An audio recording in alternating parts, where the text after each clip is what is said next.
Thank you for watching The Thought Criminals, the Orwellian named show for free speech by me, your host, Town Hall contributor Rachel Alexander, and my co-host Ralph Benko, weekly contributor to Newsmax. He's also the co-author of the Capitalist Manifesto and the co-founder and chair of the 180,000 member Facebook group Capitalist League. So today we are going to devote our entire show to a column I just wrote that has gotten me attacked more than I have ever been attacked for an article in my 21 years of writing. And most of the attacks are coming from the right. Basically. Good for you, Rachel. But just one thing, forgive me for being pedantry. We're not Orwellian named. Orwellian means that people are taking, when you say something is Orwellian, it really means that people are using a phrase in order to obfuscate the fact that they're being totalitarian. We are the anti-totalitarians. We are inspired by Orwell, who invented the phrase thought crimes and thought criminals to talk about people who were not subservient to the official politically correct doctrine of the socialist state. Okay, so by calling ourselves thought criminals, we are sampling Orwell in order to tell our vast listeners that this is a place of independent, free thought, heresy, not dogma, not state-run propaganda. The establishment, whether of the right or the left, wants to tell people what they should think, and cancels them or persecutes them. Well, it's mostly happening on the left that's doing that, but I just so wish that were the case. But even on the right, there is a dogma, there's a doctrine that if you don't believe it, if they don't deplatform you, they don't cancel you, but they put you on double secret probation I will point out the first time I got canceled, because the left has destroyed my career and job twice now.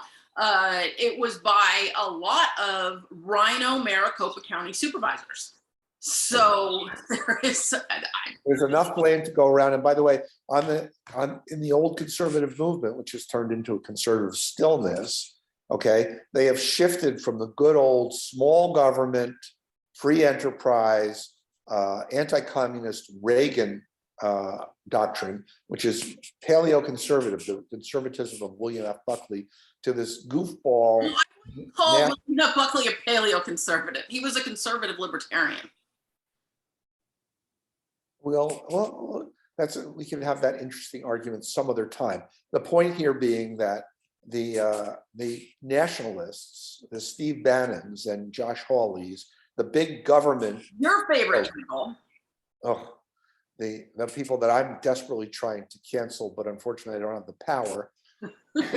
Okay, have taken over the conservative movement, and they have their dogma now. Unless you toe unless you worship the God Emperor Trump, unless you're for big government in the name of conservatism, unless you become a nationalist, then or populist, or what they call a populist, but it's really demagoguery.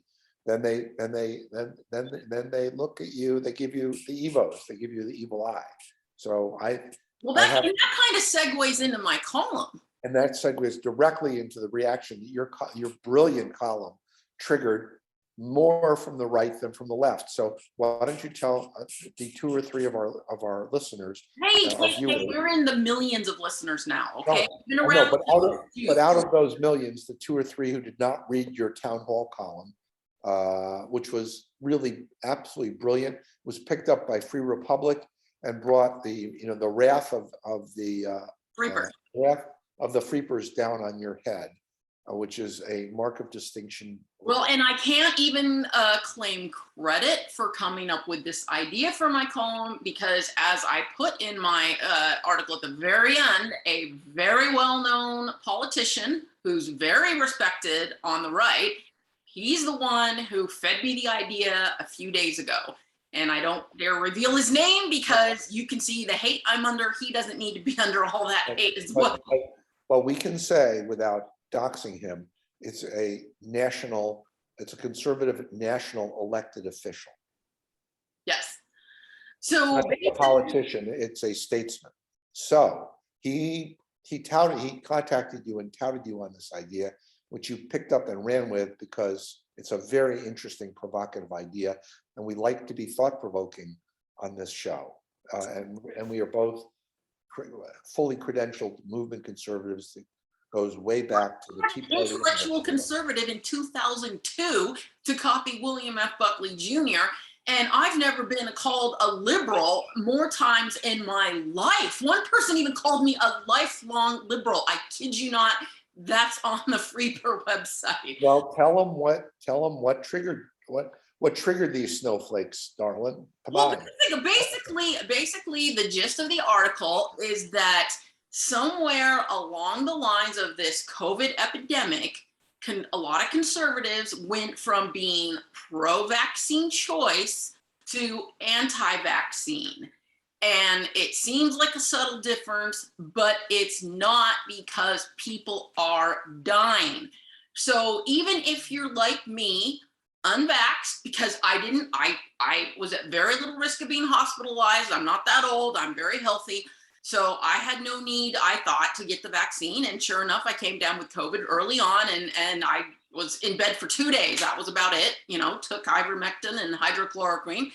And I feel that it's a different choice that people have to weigh, and don't get sucked up into this anti-vaccine mentality, which actually started on the left with people like Robert Kennedy and Hollywood.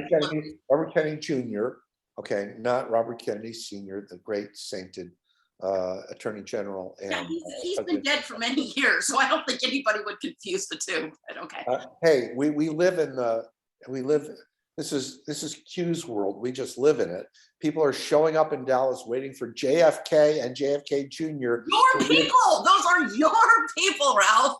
They're not our people, but I'm just telling you, let's keep the distinctions clear, because those people don't know about the dead Kennedys, which was actually a punk group. And so let's be really clear. It was not the RFK, it's RFK Jr., the son. That's a very good clarification. Thank you, Ralph. Thank you. So basically, who's a virulent anti-vaxxer. Okay, and you're basically, look, you tell since you won't do it, I'm going to tell them the gist of your article, and that is the left, since five times as many conservatives are dying of COVID for their refusal to get vaccinated. There is this theory that is circulating around among some very august statesman-like people that this is a false flag movement on the part of the left, who are attempting to brainwash conservatives, particularly right-thinking elderly conservatives, not to get vaccinated so they will die and that we will lose the next election. That was the gist of your article. And this elected official really believes this. And I'll say this is the last elected official you would ever think to buy into conspiracy theories. Like, he's not known for that. I mean, this is the type of person who he knows something that is going on. And one thing that didn't make it into my wait. Let's not climb on board this bandwagon just yet. What you're doing is reporting it because it's an interesting, thought-provoking idea, and whether or not this is some kind of vast left-wing conspiracy to kill off, to commit electoral genocide, talk about voter suppression among conservatives, because 5 times as many conservatives are dying because they're not vaccinated out of their choice, older, frailer, with comorbidities. Okay, this is as Brother Pat Buchanan used to say, cui bono, who benefits from this? Well, it turns out that the refusal of conservatives to get vaccinated, and therefore dying at 5 times the rate that progressives are, because they're flocking to get vaccinated. Like me, although I'm a conservative, I also am a pro-vaxxer. by choice, okay, that the thought that this is somehow, that no, the observation that this is prejudicing the conservative movement by killing off conservative voters, that's really incendiary. And when you have these wackadoodles like Chuck Schumer claiming that conservatives are trying to suppress voters, this is suppressing far more conservative voters, and they should be like Trump himself. Trump got boosted, got vaccinated, Trump got boosted, and Trump takes great vocal pride at his rallies in having essentially fomented the vaccine, ran it through at warp speed, and set the stage for tens of, and millions of people to get vaccinated. So Trump is a big vaccination, is a big booster, is a big fan of the vaccine. Okay. And the these people all love Trump. So shouldn't they be Right. listening to him? I'd say, Right. you know, they're instead they're getting mad at their own favorite person. Right, they're booing him when he says, I got the booster, and he's encouraging people to do that. So something as He's borderline obese, and he's what, 74 years old or something? I mean, he probably is somebody who should get it when you weigh the negatives versus the positives. right, And although he's lost 50 pounds since he left the White House, so I'm not sure he's a fatso anymore, but he's old. He's even older than me. That's really old. Okay. and So after my article came out, I discovered this site from my lefty friend who I, you know, refer to in my article. It's called sorryantivaxxer.com, and the left is meticulously memorializing anyone who said anything negative about the vaccine who ended up dying. And so when I pointed this site out to the elected official who told me about this concept, he was just creeped out, and he said there's money behind this. They have put a lot of effort into this site, where they are literally gloating about the deaths of all these people on the right. yeah, I'm dubious. You know how inexpensive it is to slap up a website now, and to provide the content, which is just a litany. I mean, look, I read in Drudge, right, about all of these conservative, or at least reactionary, talk radio hosts who are anti-vax and then catch COVID and die. So it's not hard to accumulate content. You can set up a website on GoDaddy for nothing and maintain it for $30 a month, and you can post your own content there, and you could add all of these. I mean, to me, don't get me wrong, it's creepy. It is graceless to be celebrating the morbidity, the deaths of your political enemies. Schadenfreude. Okay, this is like AOC busting on DeSantis, on Governor DeSantis, because he hadn't been seen in 2 weeks in Florida in the middle of this COVID epidemic, or this Omicron resurgence. He was taking care of his wife, who was going through cancer treatment. And for AOC, who, you know, I generally like and admire her fighting spirit, to be busting on Governor DeSantis for taking time off to take care of his wife when she's been being treated for breast cancer is just heinous. And why everything. Airhead, it doesn't surprise me that she would be so, you know, heartless. Well, The woman doesn't have a clever thought in her head. She was an honor student in college, and she won all kinds of awards and things like that. She is no dummy, but she is a prisoner of her own. The left-wing professors now give people like her higher grades just for being left-wing activists. So the fact that she was honors at Boston University, I believe that's where she went, that says absolutely nothing. And it was a national science contest. Look, she is bright, and she represents her district. You like her because you find her attractive and charismatic. That's all there is to it. Don't try to defend her. No. I like her because she's got style, she's got charisma, and she has the fighting spirit. Steve Bannon praised her for the same reasons. You know, if she was advocating our agenda, you'd love her, just the way you love Marjorie Taylor Greene and Congresswoman Boebert. You know, this is Who are your favorite congresswomen? what? Who's your favorite congresswomen? Oh, no.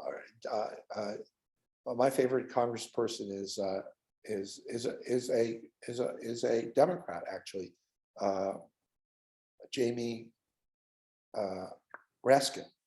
Okay, I disagree with almost everything he stands for, but I'm very taken with his honor and with his integrity.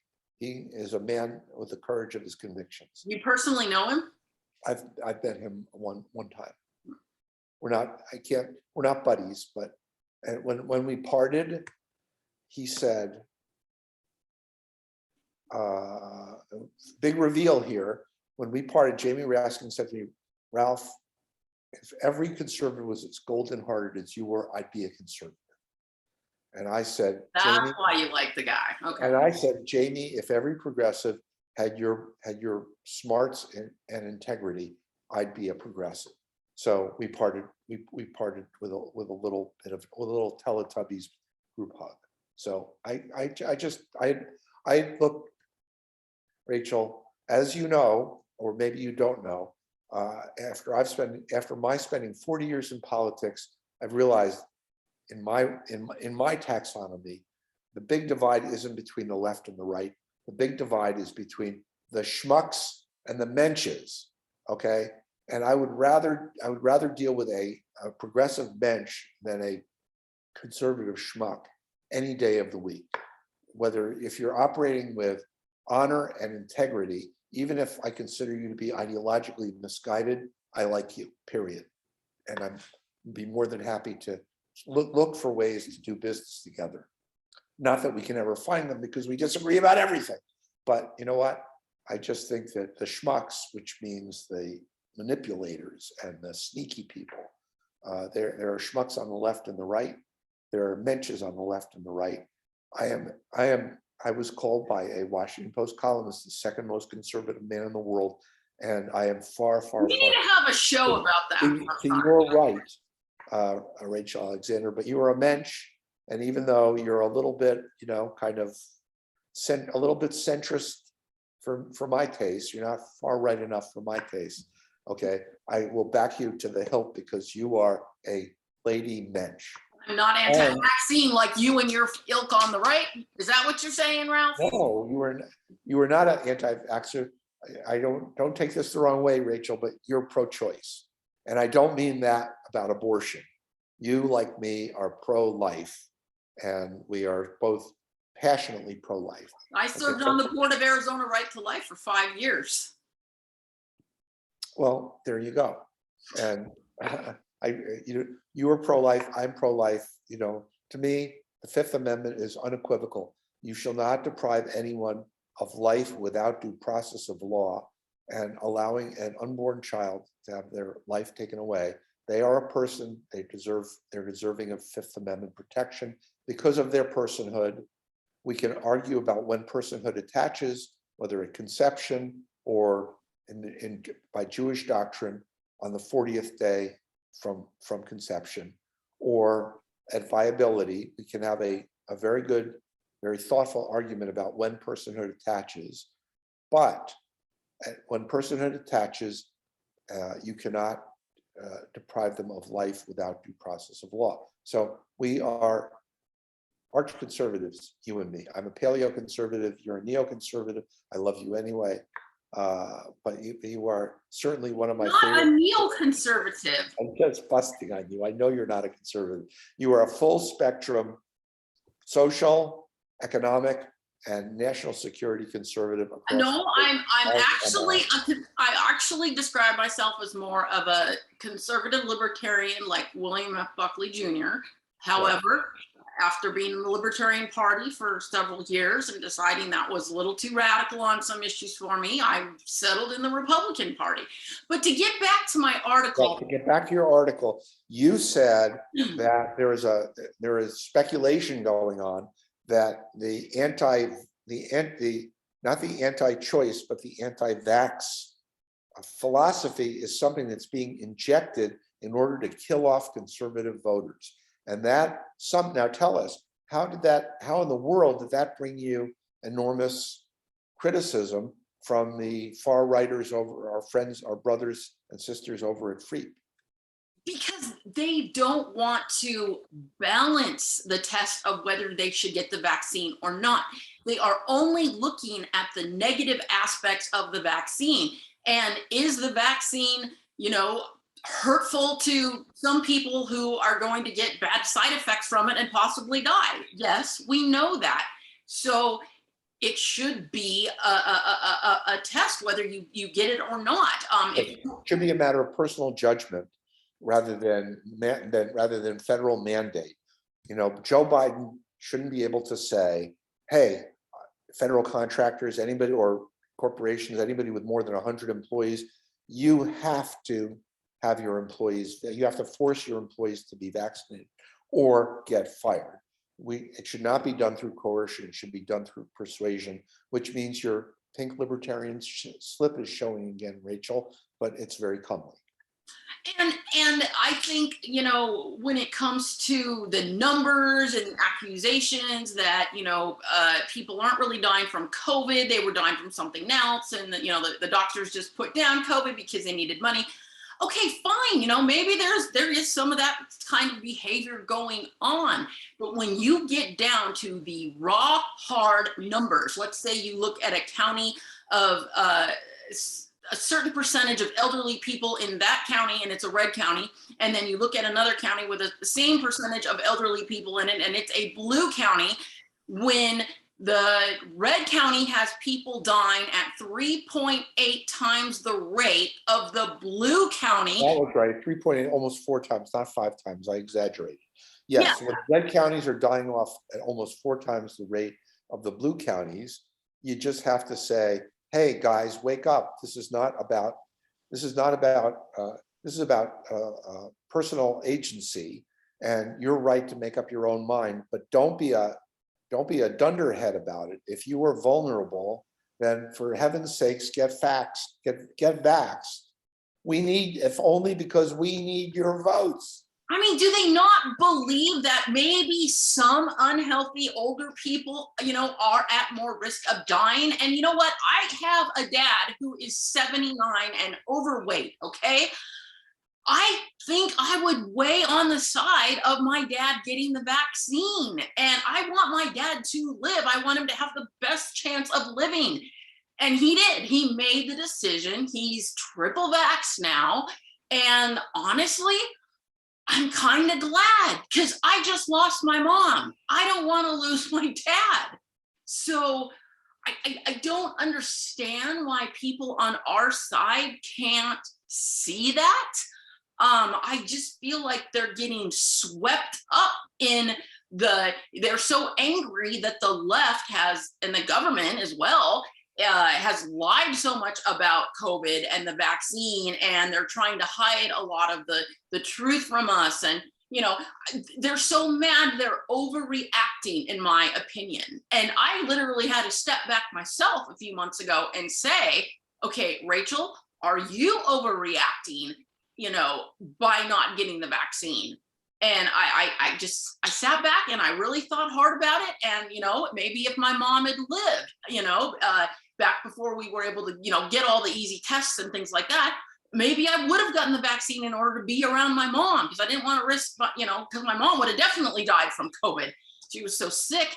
So, I feel like I did make a conscious decision, and I didn't make a knee-jerk decision. And I just don't understand the hate.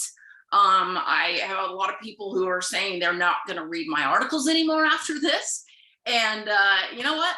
I don't care. I have a solid record as a conservative. I've been writing since 1997. Your stance in my opinion, about the COVID vaccine. It's a matter of personal conscience, a matter of personal assessment. But for some people, but the fact that conservatives in droves, 4-1, are dying from having made the misjudgment not to take it when they are vulnerable. Not everyone, not young people, not healthy people, but elderly people and people with overweight people, people with comorbidities. Okay, you have the only truly conservatively justifiable position is the one that you're taking, both as a matter of doctrine and as a matter of prudential considerations. Meaning, we don't want to die off and leave only progressive voters. Okay, so the fact is, you have the right conservative position, and people who call themselves conservatives and hang out in formerly conservative locations like Free Republic, who are criticizing you for it, have stopped being conservative and they have become reactionaries. And I find that very, very concerning. And I think, I'm predicting this, I think that attitude is going to go the way of QAnon. Because we all saw how QAnon has finally actually been discredited. You know, I personally believe it was somebody faking it. You know, they just used the right lines, and I've written an article about this.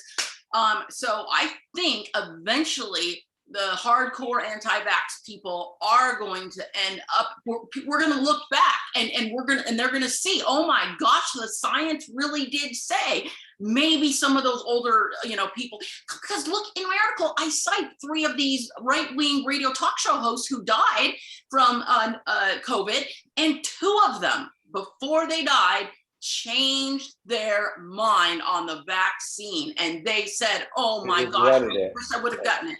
They regretted it, and they advised their faithful listeners that they should go out and get vaxxed. So look, these are serious. These were serious conservative thought leaders. You are a serious conservative thought leader. For people who are being reactionarily opposed to taking the vaccine, no matter what the circumstances are, they are not thinking. And conservatives are intellectuals. And I have the proof. There's a website out there called The Intellectual Conservative, QED, Game, Set, Match. So Rachel, you have reaffirmed your both your conservative bona fides with this column, and demonstrated one of the really great virtues of true conservatives. You've shown moral courage by speaking truth against a mob. And I just want to point out, not only am I not vaxxed, but I've spent a lot of time trying to help people who lost their jobs because they were unvaxxed find new jobs. I literally sat on the phone for 2 hours a month ago training a guy to do one of the jobs that I do, because this poor guy he was fired from his job in the healthcare industry. So I feel very strongly about people being able to refuse the vax, but only if you have made a principled analysis and decision. Do I think, and this is just my opinion, I don't think there should be any mandates anyway, but don't do it and kill yourself. And I'm sure we're just going to get attacked for this video, but I care about people's lives. I care about saving people's lives. Okay. I don't care about taking some stand against the left because I'm having an emotional, reaction to their deception. And just to, we're running out of time here, but look, loud reactionary voices like Bongino, he said, and I think this gets to the essence of it.